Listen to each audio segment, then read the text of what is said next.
이 시간 예배를 통해 우리에게 주시는 하나님 언약의 말씀, 신약성경 디모데후서 3장 14절에서 17절까지의 말씀입니다.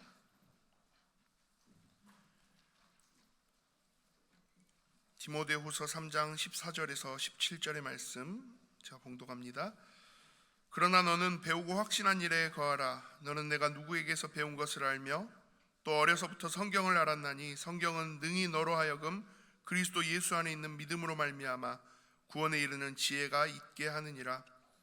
모든 성경은 하나님의 감동으로 된 것으로 교훈과 책망과 바르게 함과 의로 교육하기에 유익하니 이는 하나님의 사람으로 온전하게 하며 모든 선한 일을 행할 능력을 갖추게 하려 함이라.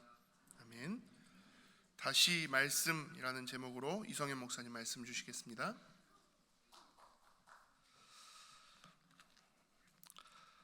복된 주일에 우리 함께 하나님을 예배할 때에 이 시간 하나님이 우리 인생 또 우리 가정과 자녀들 또 우리 업과 모든 현장의 주인 되심을 함께 우리가 인정하고 또 고백하는 귀한 이 예배 시간 되기를 간절히 원합니다. 우리 옆에 있는 성도님께 따뜻하게 그렇게 인사 나누겠습니다. 사랑합니다. 축복합니다. 우리 한 번 더 마음 담아서 축복하겠습니다. 하나님 말씀 안에서 살아가기를 축복합니다. 네, 아멘. 어떤 일을 하든지 간에 가장 중요한 것은 기초를 어떻게 쌓아가는가 중요하죠. 특히나 이제 고등학교 때 이제 수학 공부를 하다 보면은 이거를 그냥 푸는 게 아니라 배워왔던 기초 또 공식들 그것들을 원리들을 잘 이해해서 그거에 맞춰서 이제 그 기초가 잘 되어진 만큼 응용되고 어려운 문제도 같이 해결할 수가 있는 겁니다. 특히 이제 군대를 다녀오신 우리 남자 성도님들은 잘 아시죠. 한 달이 넘는 시간 동안에 가장 먼저 이제 군사 기본 교육을 받는데 바로 가서 뭐 총을 쏘거나 그런 게 아니라 이제 차려 12시요. 아주 기초적인 제식부터 한 그걸 일주일간, 2주일간 계속 반복해서 기초 훈련을 한 달, 또 길게는 2달까지 이렇게 해 나갑니다. 기초 훈련의 중요함에 있어서는 우리 잘 아는 이 축구 선수 손흥민 선수를 보면은 잘 알 수가 있습니다. 우리나라에서 가장 축구를 잘하는 선수가 지금 누구냐라고 하면 다들 손흥민 선수를 꼽겠죠. 네, 그 선수가 세계적으로 내노라 하는 많은 이 세계적인 이 축구 선수가 모인 그 영국의 프리미어 리그에서도 중요한 주장의 역할을 하면서 리더십을 발휘하고 또 그 팀에서 어마어마한 활약과 이제 전설의 반열에 오른 만큼 여러 가지 기록들을 남기고 승리를 하는 것을 보면은 어떻게 그 손흥민 선수가 그런 위대한 세계적인 축구 선수가 될 수 있었는가라고 할 때는 그 손흥민 선수가 썼던 자신의 그런 에세이집이나 또 손흥민 선수의 이제 아버지인 이 손흥정 씨의 그런 글이나 인터뷰를 보면은 우리가 알 수가 있습니다. 손흥민 선수가 썼던 자신의 그 에세이집을 보면요, 그 내용 가운데 그런 내용들이 있습니다. 이제 한 시즌을 시작할 때는 길게는 10개월 가량 훈련과 경기들을 시즌을 준비를 하는데요. 그 10개월 동안은 자기가 어쩌든지 결코 지키려고 하는 자기가 스스로 세운 규칙들이 있는데 그 중에 몇 가지가 10개월 내내 저녁 10시 전에는 잠에 들기, 10개월의 시간 동안에는 몸에 좋지 않은 정크푸드 먹지 않기, 그리고 자유시간에 외출하지 않고 되도록이면 집에서 휴식하고, 혹시 스트레스가 쌓이면 마음의 평정심을 다 잘 이렇게 털어버리고 유지하는 거, 이런 것들이 이제 자기만의 이런 규칙으로 시즌을 할 때는 항상 그렇게 하려고 노력을 하죠. 그리고 그런 에세이 가운데 그런 내용도 있습니다. 인터뷰가 있었는데요, 내가 힘든 티를 낼 때마다 나의 아버지는 성공은 선불이다 라고 말씀하셨다. 지금 너가 인생을 투자하면 10년 혹은 20년 뒤에 반드시 결과를 거둘 수 있다. 당장의 눈앞에 있는 성공을 바라보지 말고 지금 기초적인 중요한 훈련들을 하는 것을 굉장히 이 손흥정 아버지였던 손흥정 씨가 강조를 했습니다. 그래서 사실 이제 뭐 손흥정 씨를 잘 아시겠지만 그 아버지 손흥정 씨의 인터뷰를 보면은 정말 이래서 손흥민 선수가 세계적인 선수가 될 수밖에 없었구나. 세계적인 축구 선수가 되는데 가장 중요한 이 배경이 되고 한 몫을 차지했구나라는 것을 우리가 알 수 있습니다. 그 아버지가 어릴 때부터 얼마나 이 손흥민 선수를 혹독하게 훈련을 시켰는지 가장 중요하게 여겼던 것이 바로 기초 훈련의 중요성을 항상 강조했다고 합니다. 그래서 이 손흥정 씨가 쓴 글과 인터뷰를 보면 이 손흥민 선수가 초등학교 5학년 때부터 매일매일 하루도 거르지 않고 중학생이 되고 고등학생이 될 때까지 매일 하루씩 1000개 슈팅의 연습. 그래서 오른발로 500개를 차고 또 왼발로 500개 슈팅 연습을 하루도 거르지 않고 매일매일 그 훈련을 했다고 합니다. 그래서 손흥민 선수의 그 축구 경기를 보시면 골을 넣을 수 있는 기회가 오면 오른발 왼발을 가리지 않고 찰 수 있었던 게 어렸을 때부터 기초를 하나씩 반복해서 쌓아왔던 그것들이 이제 결과로 보이는 거죠. 나중에 시간이 지나서 이 손흥민 선수가 인터뷰를 했는데요. 그런 인터뷰 내용이 있었습니다. 지겹도록 반복했던 기본기 연습이 오늘의 저를 만들었습니다. 한순간에 이 사람의 어떤 재능으로 만들어진 게 아니라 어릴 때부터 누구나 싫어하고 하기 싫어하는 그 훈련들, 아주 기본적인 기초적인 훈련들을 반복하고 또 거듭해서 반복하면서 오늘날 자기가 이렇게 나왔다는 거예요. 이 손흥정 씨가 어떻게 이 손흥민을 키웠냐면요. 이 손흥민 선수가 8살 때 축구를 시작했는데 실제 경기를 뛰고 시합을 뛴 것은 이제 중학교 3학년이 돼서 시합을 처음으로 뛰었다고 합니다. 그래서 그 손흥정 씨가 하는 인터뷰에 지금 당장 기본기가 되어지지 않는 상태에서 경기를 뛰면은 그 승부에 집착하고 승부에 노출이 되어서 기본기가 흐트러질까 봐. 그래서 하나를 하더라도 그게 자기 것이 될 만큼 계속해서 이 기초 훈련 반복하는 것을 강조를 했던 거죠. 그래서 이 손흥민 선수가 지금은 이제 어떤 기회에서든 자기 몸이 배어서 바로 무의식적으로 나올 만큼 그런 실력들을 이제 연마하게 된 겁니다. 뭐 손흥민 선수뿐만이 아니라 잘 아시는 이제 2002년에 주역이었던 우리 히딩크 감독님도 그 감독님이 처음 우리나라에 왔을 때 감독을 부임했을 때 그런 말을 했었어요.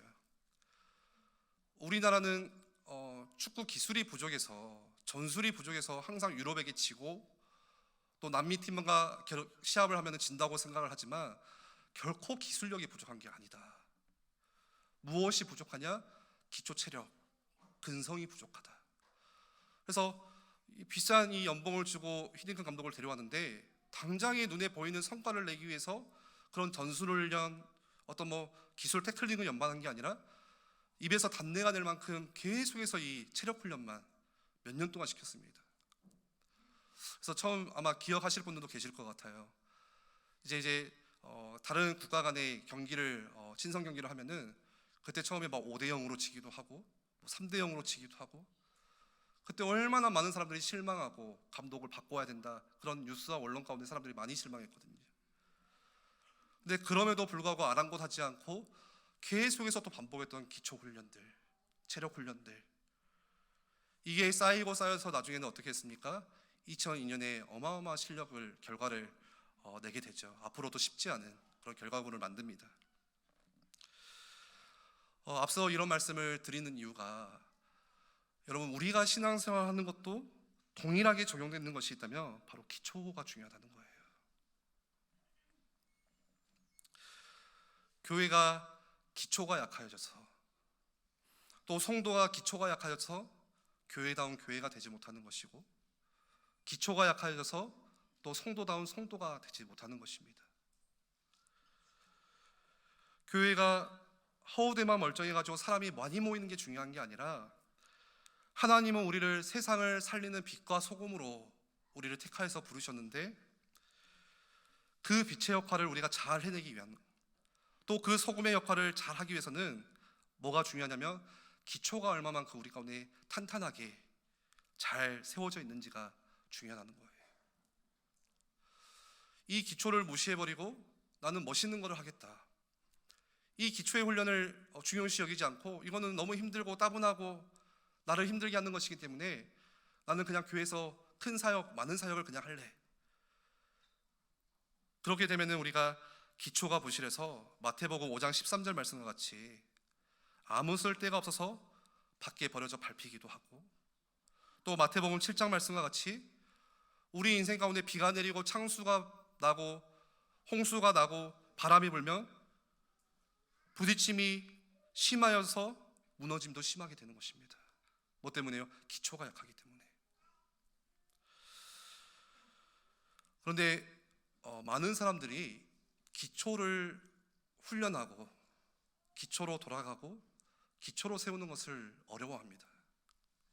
불편해하고요. 그렇다면 우리가 무엇을 든든하게 해야 정말 우리 교회가 흔들리지 않고 교회다운 교회, 또 성도다운 성도, 그 응답을 누릴 수 있을까요? 오늘 말씀의 제목과 같이 다시 말씀의 기초로 돌아가는 것입니다. 말씀 앞에서 해야 되는 겁니다.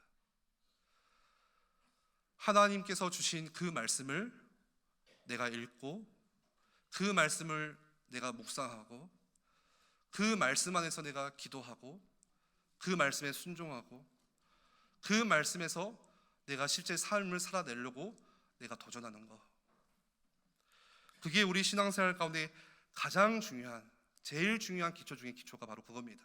말씀. 이걸 우리가 인식해야 되고요, 우리 삶 가운데서 가지고 와서 실천하셔야 돼요. 사도행전 말씀을 잠깐 보시면 바울이 이제 에베소 교회를 사역을 마치고 이 에베소 교회를 떠나면서 마지막에 그 에베소 교회 장로들에게 하는 마지막 말씀이 나오는데 굉장히 비장하게 말씀을 전합니다. 그게 사도행전 20장 28절 말씀입니다. 사도행전 20장 28절부터 31절 말씀에 바울이 마지막 에베소 교회를 향해서 이런 말을 남겼는데요. 여러분은 자기를 위하여 또는 온 양떼를 위하여 삼가라. 성령이 그들 가운데 여러분을 감독자로 삼고 하나님이 자기 피로 사신 교회를 보살피게 하셨느니라. 29절 말씀에 내가 떠난 후에 사나운 이리가 여러분에게 들어와서 그 양떼를 아끼지 아니하며 또한 여러분 중에서도 제자들을 끌어 자기를 따르게 하려고 어그러진 말을 하는 사람들이 일어날 줄을 내가 아노라. 그러므로 여러분이 일깨어 내가 3년이나 밤낮 쉬지 않고 눈물로 각 사람을 훈계하던 것을 기억하라. 지금 에베소 교회를 바라보고 있는 바울의 심정입니다. 이게 어떤 심정입니까? 이제 이 에베소 교회를 떠나면서 함께 오랜 시간 기도로 세우고 수고와 헌신으로 함께 교회를 세워왔지만 이제 앞으로 바울이 교회를 떠나면서 이 교회 앞에 당하게 될 여러 환난과 어려움이 있다는 것, 사도 바울은 지금 그런 심정으로 교회를 바라보고 있는 거죠. 중요하게 귀하게 세워진 교회 안에 자꾸만 어그러진 말이 들어올 것이고 그 교회 공동체 안에 거짓 교사가 들어와서 사람들을 혼미하게 만들 것이고 사나운 이리가 들어오는 것처럼 교회를 자꾸만 복잡하게 할 텐데, 그런 지금 마음의 어떤 염려를 가지고 바울이 이 말씀을 전하고 있는 겁니다. 그런데 그 다음 32절 말씀에 보시면 바울이 그것에 대해서 정말로 놀라운 대안을 이야기를 하는데요. 이 바울이 지금 이 에베소의 교회의 사정을 알고 누구에게 그 에베소 교회를 부탁하고 맡기냐면 32절 말씀에 지금 내가 여러분을 주님께 맡긴다는 거예요. 그런데 그 뒤에 또 뭐가 있냐면요, 주와 및 그 은혜의 말씀에 부탁하노니. 여러분, 우리가 교회를 주님께 맡긴다는 것은요 너무나도 이해가 잘 가는데, 근데 그 뒤에 나오는 것처럼 말씀에게 이 교회를 부탁한다는 거, 이거는 우리가 잘 생각하지 못하는 거죠. 그러면 왜 바울이 이런 부탁의 말씀을 하느냐면 그 다음을 보십시오. 그 말씀이 여러분을 능히 든든히 세우사, 그 말씀이 여러분을 능히 든든히 세우사 거룩하게 하심을 입은 모든 자 가운데 기업이 있게 하시리라. 사람에게 맡기는 게 아니라 말씀이 여러분들을 흔들리지 않고 교회를 세워간다는 거예요. 그래서 말씀에게 부탁하고 말씀에게 맡기는 겁니다, 교회를.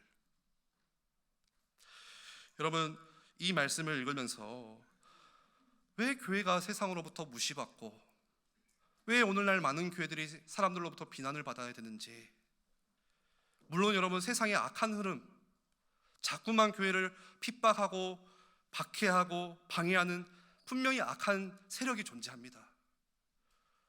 그런데 반대로 초대교회를 보십시오. 초대교회는 그런 악한 세력과 흐름 속에서도 교회가 많은 백성들로 칭송을 받았습니다. 칭찬을 받았습니다, 교회가. 그뿐만이 아니라 그리스도인이라고 부름받는 그 사람들이 사회에 들어갔어요. 똑같이 그들과 함께 생활하고 함께 이바지하고 그들을 이롭게 하고 돕고, 그래서 믿지 않는, 예수님을 믿지 않는 사람들에게도 이 그리스도인들이 귀감이 된 거예요, 그 당시에는. 그런 게 바로 여러분 빛과 소금의 역할 아닙니까? 그런데 왜 오늘날 교회가 세상과 사람으로부터 비난을 받는지 오늘 이 말씀을 읽으면서 답을 찾게 됩니다. 말씀의 교회를 부탁하지 않기 때문에 그러는 거예요. 말씀의 교회를 맡기지 않고 말씀의 교회를 부탁하지 않고 이 교회가 기초가 약할 수밖에 없는 게, 말씀을 의지하고 말씀에 더 집중하고 말씀에 전념하는 것이 아니라 너무너무 사람에게 집중하고, 교회가 너무너무 사람을 의지하고 교회가 너무너무 사람을 찾기 때문에 그렇습니다. 교회 안에 실력 있는 그 사람에게 집중되어지고 교회 안에 뛰어난 그 사람을 통해서 교회가 돌아가는 것 같고, 그런데 오늘 바울은 그렇게 부탁하지 않았다는 거예요. 바울이 뭐라고 이야기한 겁니까? 내가 이제 이 에베소 교회를 떠나면서 굉장히 유능하고 실력 있는 내가 후임 목사를 데리고 왔다. 이제 이 후임자를 통해서 교회가, 에베소 교회가 든든히 세워질 것이다. 그런 말을 하지 않았습니다. 뭐라고 했습니까? 내가 이 교회를 주와, 내가 이 교회를 말씀에 맡긴다. 그 주님의 말씀을 통해서 에베소 교회가 세력을 얻고 말씀으로 흥황하기를 간절히 사모했습니다. 그게 바로 교회다운 교회의 가장 중요한 기초가 되는 것입니다. 이런 면에서 우리가 본다면 오늘 우리가 우리 집은 4대째 예수 믿는 집이야, 우리 집은 3대째 예수 믿어, 나는 어렸을 때부터 모태신앙이었어, 사실 그게 아무런 소용이 없는 거예요. 여러분, 히브리서 5장 11절 14절 말씀에 11절 말씀에 이렇게 이야기를 합니다. 히브리서 5장 11절 말씀에 멜기세덱에 관하여서는 우리가 할 말이 많다. 이 말은 무슨 말입니까? 지금 진짜로 중요하게 나눠야 될 대화가 따로 있다는 거예요. 내가 지금 이거 나눠야 되는데, 내가 지금 이 사역에 대해서 이 중요한 말씀을 너와 나누고 싶다. 할 말이 많다는 거예요. 근데 뒤에 반전이 있어요. 12절 말씀에 뭐라고 하죠? 너희가 듣는 것이 두나무로 설명하기 어려우니. 지금 이게 중요한데 이 말을 해봤자 이해를 못한다는 거예요. 그 이유가 뒤에 나와요. 때가 오래되었으므로 너희가 마땅히 선생이 되었을 터인데 너희가 다시 하나님의 말씀의 초보에 대하여 누구에게서 가르침을 받아야 할 처지이니 단단한 음식은 먹지 못하고 여전히 젖이나 먹어야 할 자가 되었도다. 여러분, 이 말씀이 사실 슬픈 이야기 아닙니까? 슬픈 이야기거든요, 정말로. 때가 오래되어서 신앙의 연수가 쌓여서 그 연수와 함께 믿음이 우리가 성장하고 말씀의 기초가 더 단단하게 세워져서 진짜 중요하게 해야 될 대화, 이 멜기세덱 이야기를 해야 되는데 뭐라고 합니까? 여전히 말씀의 기초에 들어야 할 처지. 이제는 교사가 되고 선생이 되어서 누군가를 양육하고 교회의 중요한 사역들을 해나가야 되는데 10년이 지나고 20년이 지나도 여전히 어린아이와 같은, 한번 상상해 보십시오. 어린아이가 같이 나이가 40이 되고 50이 되고 60이 되는데 젖병을 물고 있다고 생각해 보세요. 얼마나 사실 징그러운 일이에요. 단단한 음식을 먹고 장성한 자의 축복을 거기서 얻어내야 되는데, 공급받아야 되는데, 근데 히브리서 5장 13절 말씀에 뭐라고 하냐? 이는 젖을 먹는 자마다 어린아이니 그 어린아이의 특징이 뭡니까? 의의 말씀을 경험하지 못한 자요. 지금 이 어린아이와 같은 신앙생활이 일을 잘 못해서가 아니라는 거예요. 뭐라고요? 하나님의 말씀을 경험해 본 적이 없다는 거예요. 신앙생활을 내가 10년을 했습니다. 20년이 돼서 직분자가 됐습니다. 교회에서 많은 일들을 했어요. 우리 집은 3대 4대째 예수를 믿는데 나는 그런데 말씀을 경험해 보지 못한 거예요. 그래서 우리가 말씀을 의지하고 정말로 다시 이 말씀이 내 인생을 이끌어가는 견인해 가도록,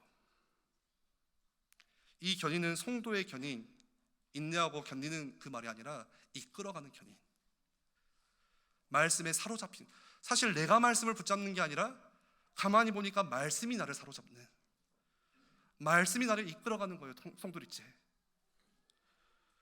우리 인생도 마찬가지입니다. 하나님께서 우리에게 주시는 그 말씀이 우리 인생과 우리 가정과 여러분들의 사업과 업과 우리의 교회를 든든하게 세워가는 가장 기초 중의 기초입니다. 오늘 본문에서도 똑같이 그걸 강조합니다. 오늘 디모데후서 말씀은 바울의 마지막 편지죠. 사실 바울이 중요한 사역을 이제 다 마치고 마무리하고 마치 유언과 같이, 여러분 유언을 남긴다면 무엇을 남깁니까? 내가 오늘 비디오 빌렸는데 그거 갖다 줘야 돼. 그거 합니까? 내가 가스불을 안 끄고 왔는데 가스불 꺼야 된다. 인생의 가장 중요한, 진짜 이게 진짜야, 그걸 전하는데 그걸 지금 디모데에게 전달하고 있거든요. 3장 16절 말씀에 세번역 성경으로 제가 읽어드리면요, 모든 성경은 하나님의 영감으로 된 것으로 교훈과 책망과 바르게 함과 의로 교육하기에 유익하다. 지금 이 말씀에 대해, 말씀의 기능에 대해서 먼저 이 16절 말씀에 설명을 해줘요. 소개를 하죠. 그 다음에 17절 말씀에 성경은 하나님의 사람을 유능하게 하고 그에게 온갖 선한 일을 할 수 있게 하는 것입니다. 하나님의 말씀은 우리가 선한 사람이 되도록, 주님 안에서, 여러분 우리 모두는 주님 안에서 선한 사람이 되고 싶잖아요. 그럼 어떻게 해야 됩니까? 말씀이 우리를 그렇게 만들어 간다는 거예요. 말씀이 들어와야, 말씀이 내 안에 세력을 얻고 말씀이 내 안에 쌓여지고 말씀이 흥황해서 그렇게 우리를 이끌어 간다는 것입니다.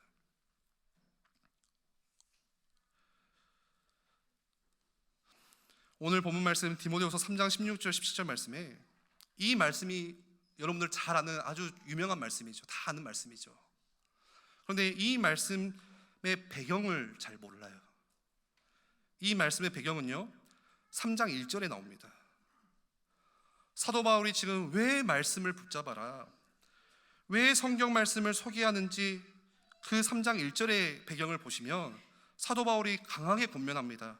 3장 1절 말씀에 너는 이것을 알라, 말세에 고통하는 때가 이를 것이다.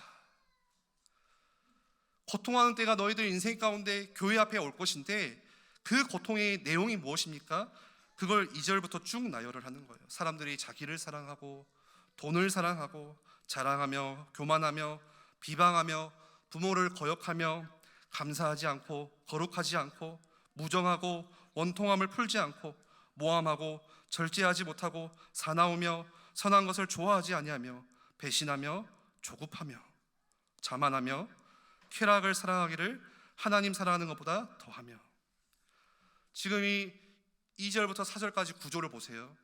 가장 먼저 나오는 게 뭡니까? 자기를 사랑하고, 창세기 3장의 나 중심에서, 그 다음에 돈을 사랑하고 물질 만능주의, 그게 후유증이 되어서 그 뒤에 따라오는 고통들을 쭉 열거하는 거예요. 교만하고 자만하고 조급하고 절제하지 못하고 견디지 못하고 무정하고, 그러면서 마지막에 나오는 고통이 뭡니까? 쾌락을 사랑하기를 누구보다요? 하나님보다 더 사랑한다. 여러분, 쾌락, 여기서 나오는 이 쾌락이라는 게 막 술 마시고 막 이렇게 흥청망청하는 그 쾌락을 말하는 게 아닙니다. 그냥 우리가 즐거워하는 일상의 즐거움이 하나님보다 더 사랑한다는 거예요. 여러분, 지금 여기에서 나오는 말세에 겪게 되는 고통의 내용들을 보시면 딱 두 가지입니다. 뭡니까? 첫 번째는 왜곡된 가치관이라는 거예요. 우리의 가치관이 왜곡되어 있다는 거예요. 그리고 그 왜곡된 가치관으로 말미암아 뭐 한다고요? 시대와 세상이 혼란을 겪게 될 것이다라는 거예요. 이게 지금 우리가 살고 있는 시대 모습이잖아요. 사람들의 가치관이 왜곡이 되었어요. 진짜 중요한 것이 바뀌어버렸어요. 사랑한다고 하지만 그 사랑의 가치관이 많이 바뀌었어요. 그래서 우리가 뉴스를 보거나 주변에서 들려오는 사건 사고를 보시면 이게 과연 말이 될까? 어떻게 부모가 자녀를 버립니까? 어떻게 부모가 자녀를 죽입니까? 어떻게 아내가 보험금을 타고자 남편을 죽입니까? 사람으로서 이해할 수 없는 그 일들이 우리 주변에서 지금 일어나고 있어요. 몇 달 전에 뉴스가 나왔죠. 금호지구 아파트에서 남편과 싸우고 남편이 집을 나가니까 아내가 화가 나서 6개월도 안 된 아기를 10층에서 떨어뜨려 버렸어요. 밀어버린 거예요. 그게 상식적으로 가능합니까? 그런데 왜 그렇게 되는 거예요? 가치관이 바뀌니까. 어떤 가치관인 거예요? 내가 남편을 사랑하고 가정을 돌보고 살아가는 게 중요한 게 아니고 나는 오늘 돈이 중요하고 남편이 벌어다주는 이 쥐꼬리만한 월급 갖고 나는 살 수 없기 때문에 큰 돈이 필요하고 내가 더 힘들고 내 이익, 나 중심. 그런데 이런 사례들이 잊혀질만 하면 계속 들려옵니다. 그렇죠? 이번 주에도 들려오고요. 다음 주에도 들려오고요. 그게 지금 오늘날 왜곡된 가치관의 시대의 모습이에요. 게다가 오늘 이 성경의 중요성을 강조하는 말씀 바로 앞에 보니까 어떤 내용이 나옵니까? 디모데후서 3장 6절 말씀에 보시면 또 어떤 일이 있냐면 제가 세 번역으로 읽겠습니다. 그들 가운데는 남의 집에 가만히 들어가서 어리석은 여자들을 유인하는 사람들이 있을 것입니다. 그런 여자들은 여러 가지 정욕에 이끌려 죄에 짓눌려 있고. 이게 무슨 말씀입니까? 남의 집에 가만히 들어가서 자꾸만 유혹한다는 거예요. 유인한다는 거예요. 세상의 종욕, 이생의 자랑을 따라가도록. 오늘 우리식으로 하면 뭘까요? 집집마다 지금 인터넷 안 깔려있는 집이 있습니까? 다 집이 인터넷이죠. 그렇게 깔려있는 인터넷으로 무분별한 미디어가 들어가고 그 미디어가 근데 중요한 거예요. 그 미디어가 정말 우리를 건강하게 해줍니까? 그 미디어가 정말 우리 자녀들의 가치관을 바로 세워줍니까? 아니요. 가치관을 비성경적으로 만드는 거짓이 판치는 그런 미디어가 이제는 모든 집에 근데 말씀과 같이 가만히 들어가요. 들어가겠습니다 하고 들어가는 게 아니라 우리 부모님이 자고 있는 시간에 조용히 자녀들은 밤새 그 미디어에 노출되어서 자신의 가치관이 성경적인 가치관이 아니라 성경적인 세계관이 아니라 어떻게 해요? 무분별한 비성경적인 세계관 가치관으로 바뀌는 거예요. 이게 심각한 일입니다. 그 중에 하나가 우리나라도 그런 이야기가 있죠. 차별금지법에 대해서 많은 사람들이 이게 맞다 저게 맞다라고 시끄럽거든요. 근데 유럽이나 미국이나 우리가 선진국으로 생각하는 그런 나라들을 보면 이미 지금 이 차별금지법을 법으로 만들어가지고 개정해서 시도하고 있어요. 그럼 우리나라는 어떻게 될까요? 들어올 수밖에 없어요. 그 이유가 항상 우리나라는 선진국을 모방합니다. 따라합니다. 지금은 마리아나가 지금 미국에만 가야 저기 어디 동남아에 가야 우리가 볼 수 있다 하지만 마리아나 들어오는 게 이제 당연해질 거예요. 멀지 않을 것입니다. 그게. 그런데 이 차별금지법을 볼 때에 이게 너무 두려운 것은 뭡니까? 이거를 그냥 법으로 딱 나라가 개정해 버리는 거예요. 당연하게 할 수밖에 없을 만큼. 사실 차별을 싫어하는 사람이 어디 있습니까? 특히나 우리 예수 믿는 사람 교회는요 더 차별하지 않도록 우리가 힘써야 됩니다. 그런데 지금 그 문제가 아니라 지금 미국이나 유럽에서 차별금지법을 만든 내용들을 보시면 전혀 이 말이 안 되는 거예요. 그 안에 내용들을 보면 너무나도 예상하지 못했던 틀린 가치관, 왜곡된 가치관이 그 안에 끼어져 들어와서 사회를 혼란스럽게 만드는 거예요. 사람들을 혼미하게 만드는 거예요. 그래서 미국이나 유럽의 양상들을 보시면 처음 출발은 좋게 시작합니다. 우리가 차별하지 말자, 우리가 서로 아끼자, 하나가 되자, 그렇게 시작을 했다가 점점 시간이 지나니까 다른 양상으로 변해가기 시작하는 거예요. 한 뉴스에 제가 구글에서 이 기사를 예전에 봤는데요, 21년도 6월에 이제 코로나 기간이었죠. 미국에서 어떤 일이 있었냐면 남자인데 여자 목욕탕을 들어간 일이 있었어요. 그래서 난리가 난 거예요. 남자가 여자 목욕탕 가가지고, 여러분 그런 일이 있으면 절대 안 되겠지만 사우나를 새벽에 갔는데 남자가 들어와서 갑자기 옷을 벗고 탕에 들어간다. 그러니까 막 시끌시끌해져가지고 소란이 일어나고, 그 속에 있던 여자들이 나와가지고 막 이제 그 사우나에 막 이렇게 이의 제기를 하고 따지고, 왜 도대체 남자를 들여보낼 수가 있냐, 난리가 난 겁니다. 근데 그 사우나 담당 직원이 하는 대답을 보니까 이게 저도 무슨 말인지 모르겠더라고요. 무슨 대답을 했냐면, 왜 직원, 당신이 지금 남자인데 여탕을 들여보낸 이유가 뭡니까? 라고 물어보니까 그 고객이 스스로 저는 여성입니다 라고 밝혀서 캘리포니아 법에 의해서 여탕을 이용하도록 안내를 한 겁니다. 저는 이게 무슨 말입니까? 저는 이해가 안 가더라고요. 이게 무슨 말이지? 내가 지금 잘못 이해하고 있는 건가? 그러니까 여탕에 남자가 들어가서 뭘 하냐면, 저는 여자입니다, 몸은 남자지만 저의 정체성은 여성향입니다. 그러면 법적으로 막을 수가 없는 거예요. 여탕으로 들어가야 되는 거예요. 이게 지금 드라마 나오는, 영화에서 나오는 이야기가 아니라 실제 일어나고 있는, 이런 차별 금지법이 통과되면서 이제 사회가 어지럽게 되는 거거든요. 여러분, 디모데후서 3장 1절에 이 바울이 약 2000년 전에 이 말씀을 적는데, 말세에 어려운 때가 올 것입니다. 6절 말씀에 남의 집에 가만히 들어가서 어리석은 여자들을 유인할 것입니다. 그래서 하는 말이 뭡니까? 그래서 오늘 본문 말씀이 나온 거예요. 3장 16절 말씀에, 그래서 모든 성경은 하나님의 감동으로 된 것으로 우리를 교훈하고, 때로는 우리는 책망하고, 우리를 가르치고 깨닫게 하고 바르게 하고 의로 교육하기에 유익한 말씀입니다. 그래서 여러분, 마지막 때에 고통하는 때가 있으면 우리가 어디로 돌아가야 됩니까? 당연히 다시 말씀으로 돌아가셔야 되는 거예요. 다시 우리가 말씀을 읽어야 되고, 말씀이 정말로 우리 삶의 기준 중심이 돼야 됩니다. 바로 앞에 나오는 3장 14절 말씀에도 마찬가지예요. 너는 배우고 확실한 일에 거하라. 너는 내가 누구에게서 배운 것을 알며. 그러면서 15절 말씀에 보세요. 또 어려서부터 성경을 알았나니 성경은 능히 너로 하여금 그리스도 예수 안에 있는 믿음으로 말미암아 구원에 이르는 뭐가 있다고 합니까? 지혜가 있게 하느니라. 뭐가요? 말씀이요. 지금 우리가 살아가는 이 세상에 지금도 여전히 쉬지 않고 우는 사자와 같이 두루다니며 삼킬 자를 찾는, 우리를 자꾸만 혼란에 빠뜨리고 혼미하게 만들고 우리를 죄로 유혹하는 그런 삼킬 자를 찾는 이 시대 속에서 뭐 해야 됩니까? 배우고 확실한 일에 거야 되는데, 어릴 때부터 성경을 우리가 기준 삼으라는 거예요. 지금 디모데에게 그걸 말하는 겁니다. 오늘 우리도 마찬가지지만 동일하게 우리 자녀 세대들에게 뭐가 들어가야 되는 거예요? 말씀이 기준이 되도록.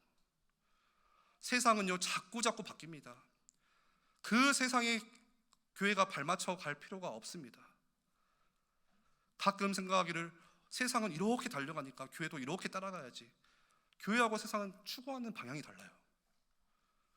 세상의 문화가 이러하니까 우리가 교회에서 살아갈 때도 이런 문화를 가지고 가자. 문화가 다르다니까요. 교회가 해야 될 것은 그게 아니라 말씀에 정통해야 됩니다. 말씀을 배우고, 말씀을 우리가 매일매일 들어야 되고, 말씀 공부를 해야 되는 거예요.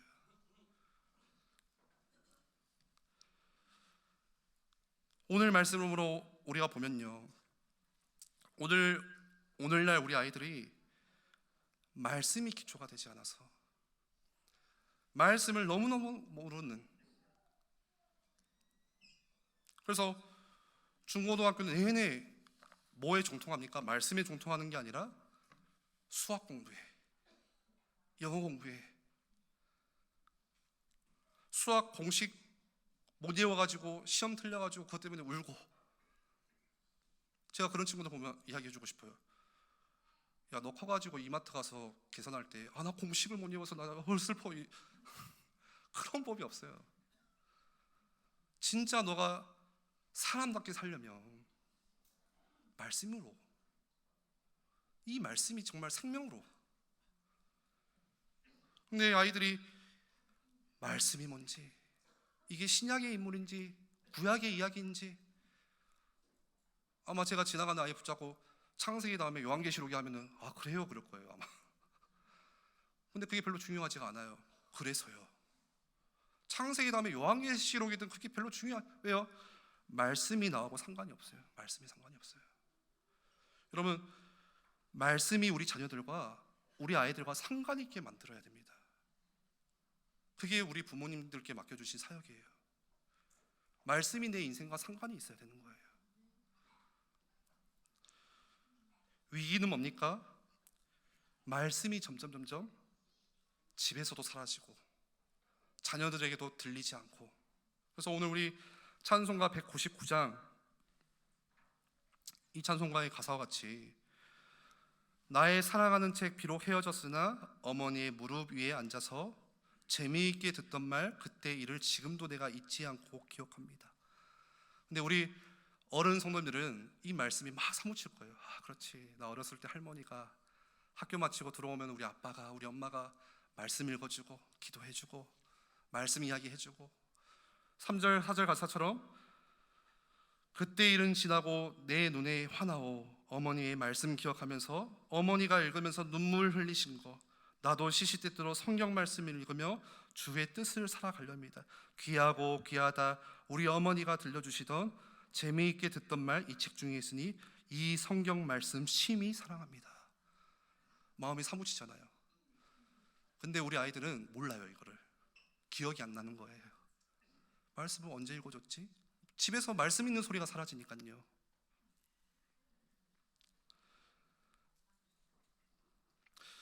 그러면 우리가 어떻게 해야 됩니까? 우리가 먼저 정말로 이 말씀을 내가 묵상한다는 게 너무 즐거운 일이라는 것을 우리가 인생 가운데 한 번은 맛보자는 거예요. 인생에 한 번쯤은 말씀 묵상하는 게 너무너무 좋다는 것을 한 번쯤 우리가 경험해 봐야 된다는 거예요. 유진 피터슨 목사님이 쓰셨던 책 중에 이 책을 먹어라 라는 책의 제목이 있습니다.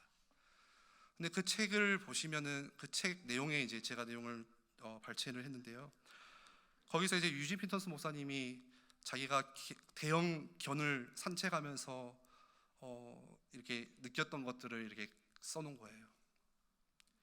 이제 미국은 이제 땅이 크다 보니까 이제 작은 강아지보다 큰 개들을 많이 키웁니다. 그리고 이 목사님이 실제 살던 곳 그리고 살았던 때가 이제 산기슭이 있는 이렇게 나무로 울창한 그런 이제 산에 산 거죠. 그래서 이제 시간이 되고 여유가 되면은 항상 그 개를 이끌고 이제 산책하고 돌아오고 같이 또 밖에 나가고. 그런데 종종 그렇게 나가면요 만나는 게 있었대요. 근데 그게 뭐냐면 이제 코요테나 이런 뭐 곰이나 그런 짐승들이 잡아먹고 남겨진 이제 뭐 사슴 사체 짐승의 이제 사체들이 이제 남아 있을 거 아니에요. 뼈 같은 게. 그러면은 그날은 이제 그 대형 개가 탄 날 잔칫날인 거예요. 자기보다 훨씬 몸짓이 큰 그 사슴을 집에까지 끌고 와가지고 어떻게 하냐, 저기 구석에 가서 뺏길까봐 저기 구석에 가지고 와서 하루 종일 이 개가 빨고 물고 하는데 이 목사님이 보니까 정말 개가 행복해 보일 만큼 저것보다 행복한 게 있을까, 얼마나 행복한지 막 울면서 막 먹는 거예요. 막 소리 내면서 막 그 개 소리 있잖아요. 그런데 어느 날 이 목사님이 말씀을 읽다가 이사야 31장 4절 말씀에 그 장면의 단어하고 똑같은 단어가 여기서 나오는 거예요. 그 장면이 뭐였어요? 이 개가 사슴뼈를 가지고 와서 막 울면서 막 기쁨에 차가지고 먹는 모습. 그게 바로 이사야 31장 4절 말씀에 큰 사자나 젊은 사자가 자기의 먹이를 움키고 으르렁거릴 때에, 여기서 지금 나오는 으르렁거릴 때에 이 단어가 히브리어로 하가르. 그 단어 뜻이 뭐냐면요, 으르렁거리는데 이 단어 뜻이 묵상하다예요. 묵상하다가 으르렁거리다, 하가, 이 단어를 씁니다. 그래서 시편 1편 2절 말씀에 잘 아는 말씀이잖아요. 오직 여호와의 율법을 즐거워하여 그의 율법을 주야로 묵상한다 할 때 여기서 하가, 으르렁거린다, 이 묵상하다를 사용해요.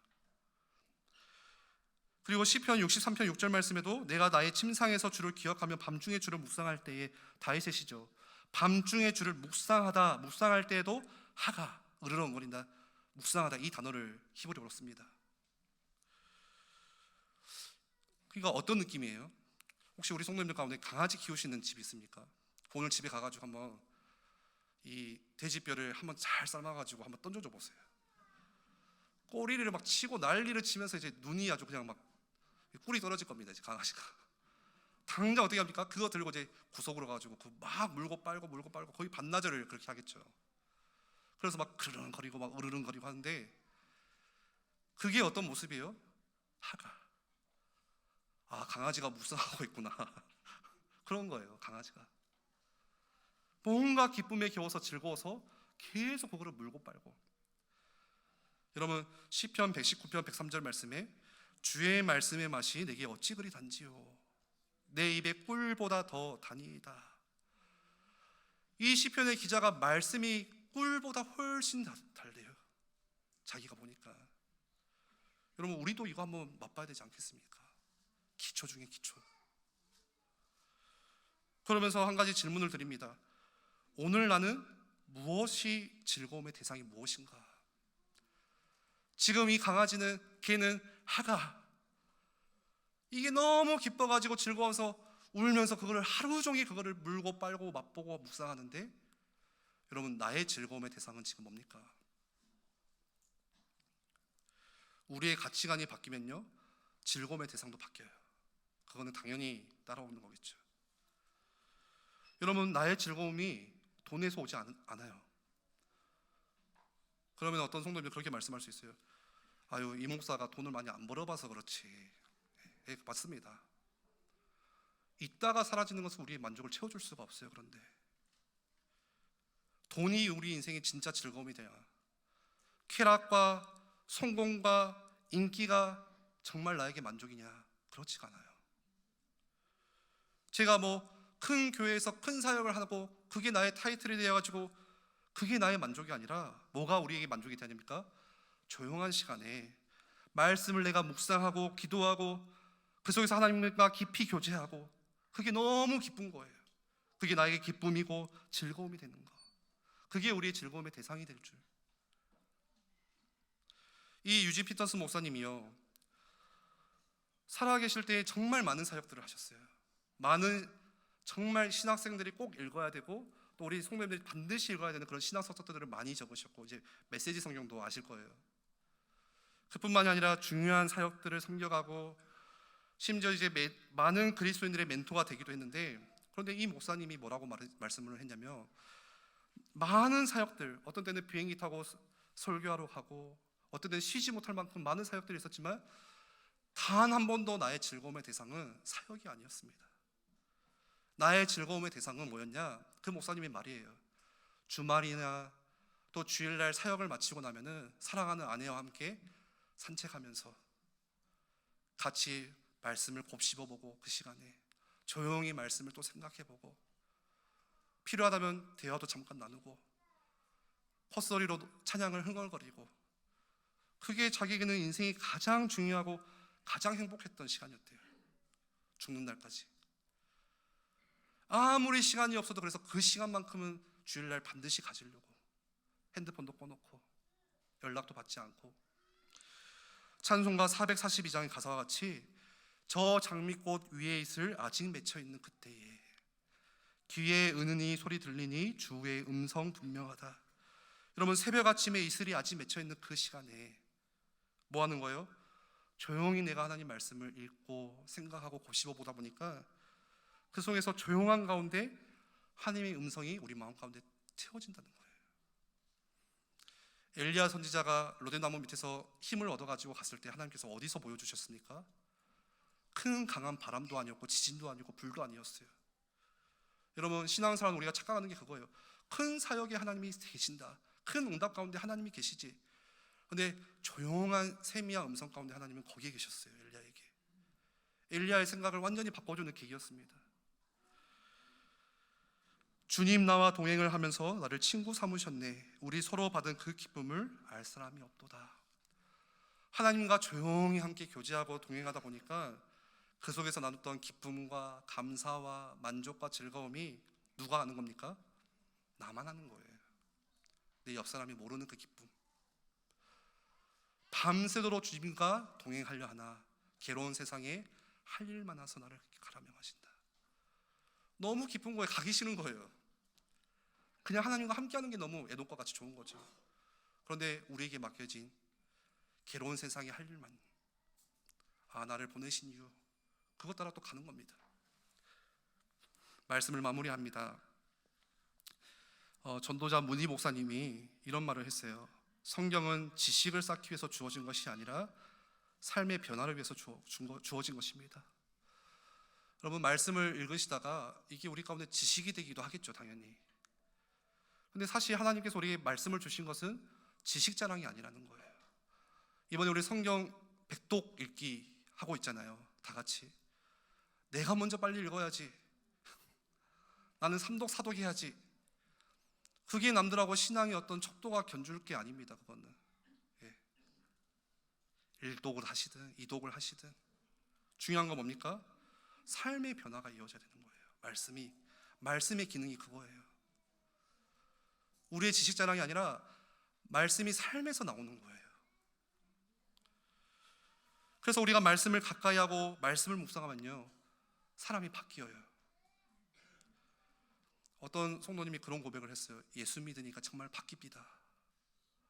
여러분, 예수 믿으면 바뀌어야 안 바뀌어요? 바뀝니다.